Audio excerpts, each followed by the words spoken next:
Salut journal intime, je m'appelle Audrey. Heureux ce qui est heureux chez soi, n'est-ce pas? J'ai eu de la chance.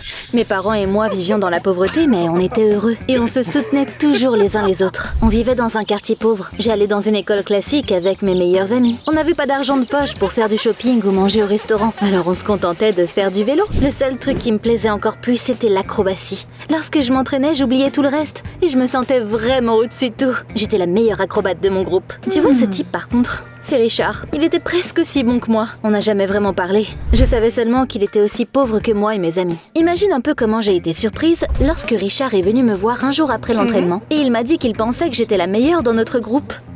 J'ai vu aux nouvelles un concours de talent à venir et j'ai immédiatement pensé à toi. Tu devrais tenter ta chance. Il m'a montré sur son téléphone le site web de ce concours. J'ai eu un malaise quand j'ai vu que le prix pour la première place était de 100 000 $. Je ne pouvais même pas imaginer avoir autant d'argent.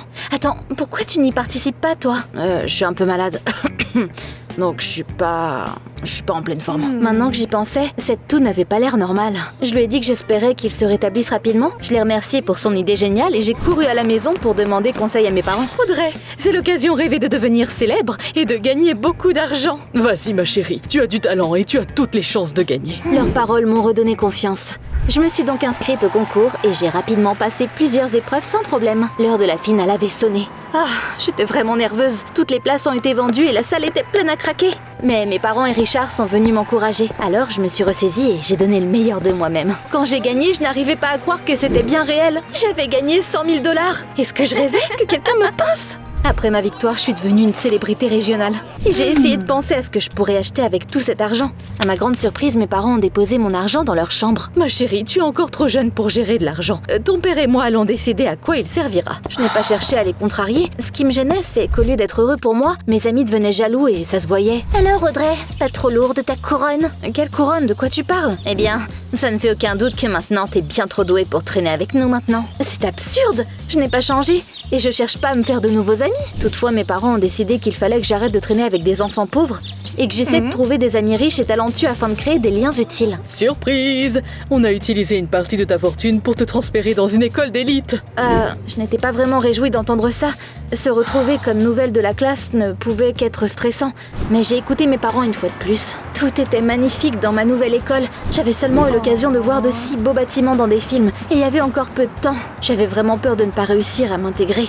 Toutefois, mon premier jour s'est très bien passé. Mes nouveaux camarades de classe ont vite reconnu que j'étais la gagnante du concours et ils m'ont très bien accueillie. C'est toi Audrey? J'ai vu ta performance, tu es géniale bébé. Oh, merci. Il y avait 3 beaux garçons dont les yeux brillaient comme des étincelles lorsqu'ils m'ont aperçu. Brad, qui était un petit fauteur de troubles, m'a dragué en premier. Ça t'a pas fait mal de tomber du ciel? Avant que je puisse dire quoi que ce soit, Steve a surgi près de nous. C'était le gars le plus branché de l'école, car ses parents possédaient une chaîne de salons de beauté très connue. Pose-toi Brad, cette star de l'acrobatie a besoin d'un gars comme moi. La seconde d'après, ils ont tous deux été bousculés par un troisième et très beau gars du nom de Max. Il a pris ma main et l'a embrassé. Oublie ces crétins, j'ai tout ce qu'il te faut. Hé, qui c'est que tu traites de crétin, débile? Ils ont commencé à se disputer et l'un de mes nouveaux camarades de classe a profité de l'occasion pour me tirer de là.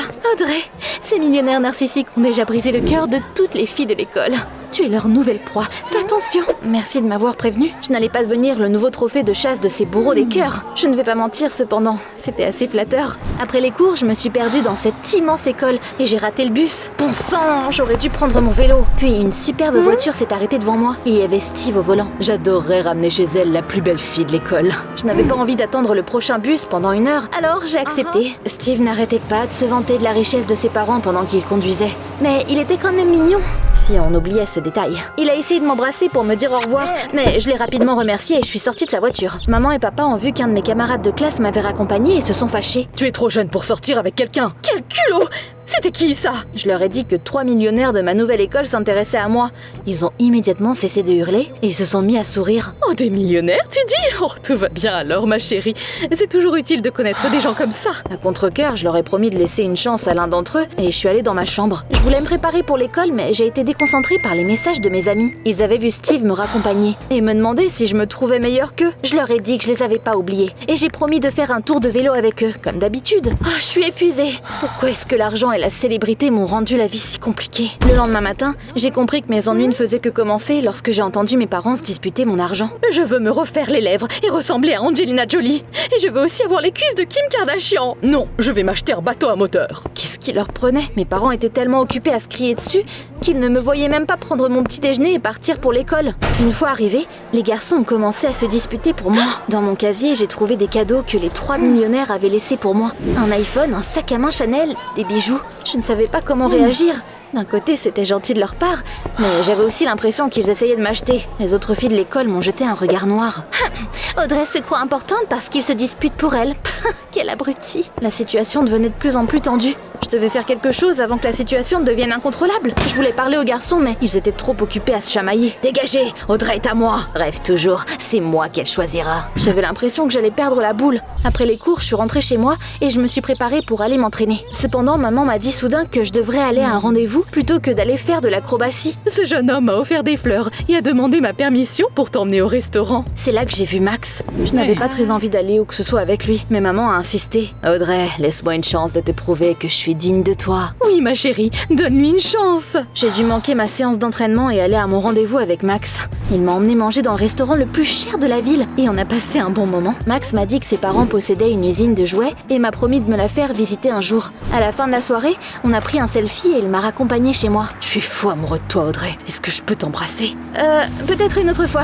À plus. Je suis vite partie parce que je n'aimais pas Max de cette façon. Une fois rentrée à la maison, j'ai fermé la porte derrière moi et poussé un soupir de soulagement. Je pouvais enfin me détendre et profiter d'un moment de calme et de tranquillité. Malheureusement, ça n'a pas duré longtemps. Très vite, mes parents ont recommencé à se disputer à propos de mon argent. Je veux aller à Bali. Et moi, je veux une nouvelle voiture. Ils se sont disputés jusqu'à tard dans la nuit. C'était tellement bruyant que je ne pouvais ni me préparer pour mon contrôle de SVT, ni passer une bonne nuit de sommeil. Le lendemain à l'école, j'avais du mal à me concentrer et je me suis endormie sur mon bureau en plein milieu de la classe. Mon prof de SVT était furieux et il m'a envoyé chez le proviseur. J'ai été collée et j'ai dû rester à l'école après les cours. C'est trop injuste. Je vais encore louper mon entraînement. Assise dans la salle de classe, je ne pouvais m'empêcher de penser que ma vie était bien plus simple avant tout ça. Tout à coup, Brad s'est assis à côté de moi et m'a souri d'un air taquin. T'as une heure de colle? Tu es une petite délinquante, toi. Ça me plaît. Il a fait un signe de tête vers la fenêtre et a suggéré que l'on quitte les lieux. C'est une si belle soirée. Tu vas vraiment rester ici? T'inquiète pas, va. Je me suis déjà échappée une centaine de fois de cette salle de classe. Je sais pas pourquoi, mais j'ai accepté de sortir en douce avec lui. Rien ne me réussissait ces derniers temps et j'en avais marre. Je voulais juste m'amuser un peu. On a attendu que le professeur se soit retourné pour s'éclipser par la fenêtre. Brad m'a fait faire le tour de la ville en moto toute la soirée et m'a montré ses endroits préférés. Honnêtement, de tous les garçons de mon école, c'est ce petit voyou que j'aimais le plus. Je lui ai finalement demandé de me déposer loin de chez moi pour que mes parents ne me voient pas, ni lui ni sa moto. Merci, ça faisait longtemps que je n'avais pas passé un aussi bon moment. À la prochaine. Brad est parti et je me suis dirigée vers la maison. Imagine ma réaction lorsque j'ai vu mes copains se tenir dans la maison avec des banderoles. Ah, bah Chanel et les iPhones. Des gens simples vivent ici. Les riches ont intérêt à déguerpir. Vous avez perdu la boule? C'est quoi ça? Mes amis ont commencé à me crier dessus parce que j'avais raté notre sortie à vélo. Bon sang, comment j'ai pu oublier? Bien entendu, j'ai essayé de m'excuser, mais tout ce qui les intéressait, c'était les cadeaux de luxe que je recevais de mes admirateurs. Je pense que vous êtes juste jaloux. Oui, c'est vrai. On veut juste faire la morale parce que tu as les chevilles qui enflent. J'ai alors cessé d'écouter leurs accusations et je me suis précipitée chez moi. Le lendemain, on était samedi. Je pouvais enfin aller m'entraîner. Cependant, dès que je suis sortie, j'ai vu des photos de moi avec des commentaires insultants partout dans la rue. Ah, mes amis étaient-ils vraiment si mesquins? Donc, plutôt que d'aller faire des acrobaties, j'ai parcouru la ville pendant plusieurs heures afin d'arracher toutes ces photos. J'étais vraiment bouleversée et j'ai demandé à mes parents de bien vouloir m'aider, mais ils étaient trop occupés pour le faire. Je sais mieux comment dépenser cet argent que toi. Me fais pas rire. Non mais c'est pas possible. Quand est-ce qu'ils allaient arrêter? J'avais besoin de parler à quelqu'un, alors j'ai appelé Brad. Il a immédiatement pris sa moto et a débarqué.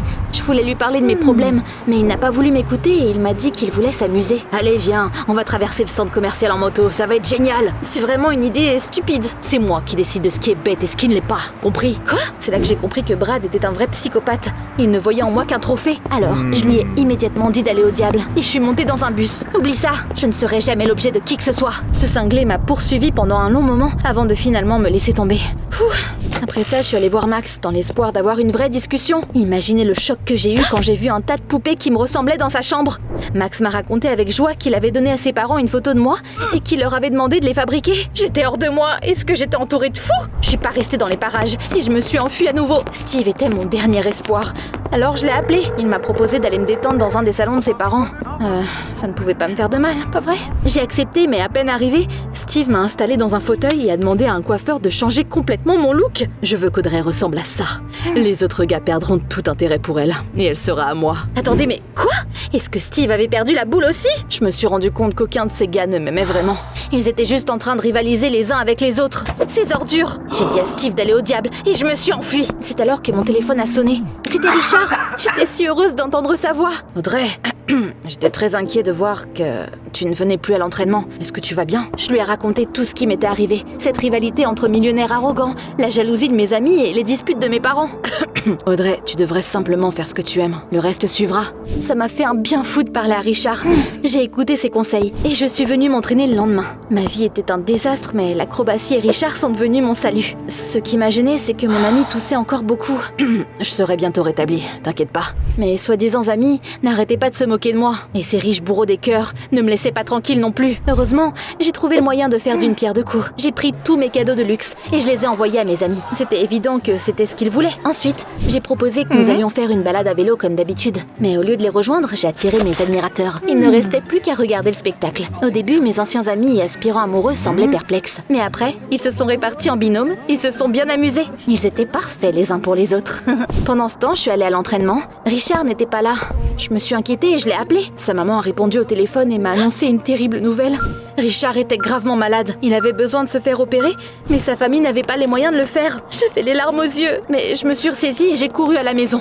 Je savais exactement ce qu'il fallait faire. Je me suis faufilée pour éviter mes parents qui se disputaient et j'ai pris mon argent dans leur chambre. Puis je suis allée à l'hôpital avec la maman de Richard et j'ai payé son opération. Tout s'est bien passé et mon ami s'est rapidement rétabli. Je n'arrive pas à croire que tu aies gaspillé ton gain pour moi. Je ne veux pas te perdre, car tu es bien plus précieux pour moi que tout l'or au monde. Très vite, mes parents se sont aperçus que l'argent avait disparu.